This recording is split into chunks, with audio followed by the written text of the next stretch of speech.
एक गांव में एक बहू अपने परिवार के साथ रहती थी। वह रोज बड़े मन से सबके लिए खाना बनाती। जब भी वह रोटी बनाती तो अपनी बूढ़ी सासू माँ के लिए भी अलग से रोटियां रखती। सासू माँ जब भी खाना खाती पहले प्रभु को याद करती और कहती, हे भगवान, ऐसे ही हमें सुख चैन की रोटी देते रहना। बहू रोज उन्हें खाना देती और सासू माँ रोज वही बात दोहराती। धीरे धीरे बहू के मन में ख्याल आने लगा, खाना तो मैं बनाकर खिलाती हूँ, लेकिन ये बुढ़िया हर बार भगवान का ही शुक्र करती है, कभी मेरी तारीफ तक नहीं करती। एक दिन बहू के मन में बहुत गलत विचार आ गया। अगले दिन जब उसने सासू माँ के लिए रोटी बनाई तो गुस्से में उसमें चूहे मारने की दवा मिला दी। मन ही मन बोली, आज देखती हूँ कैसे भगवान का नाम लेती है। लेकिन जैसे ही वह रोटी देने जा रही थी उसका दिल कांप उठा। उसे अचानक अपनी गलती का एहसास हुआ। उसने तुरंत वह रोटी कूड़े में फेंक दी और फिर से नई साफ रोटियां बनाई।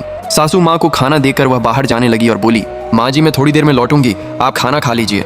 कुछ देर बाद सासू माँ का पोता स्कूल से घर आ गया। उसने दादी को खाते देखा तो बोला, दादी मुझे भी बहुत भूख लगी है, और वह भी दादी के साथ बैठकर खाना खाने लगा। थोड़ी देर में बहू घर लौटी। तभी उसका बेटा खुशी खुशी बोला, माँ आज मुझे बहुत भूख लगी थी तो मैंने दादी के साथ बैठकर खाना खा लिया।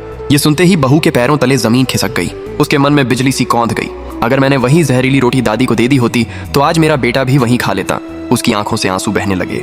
उसे समझ आ गया कि गुस्से और अहंकार में किया गया एक गलत कदम कितनी बड़ी तबाही ला सकता था। उस दिन के बाद बहू का मन पूरी तरह बदल गया।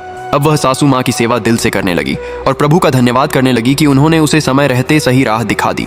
कहानी का निष्कर्ष, जो दूसरों के लिए बुरा सोचता है वही बुराई लौटकर उसी के पास आती है। कहानी पसंद आया तो वीडियो को लाइक जरूर करें।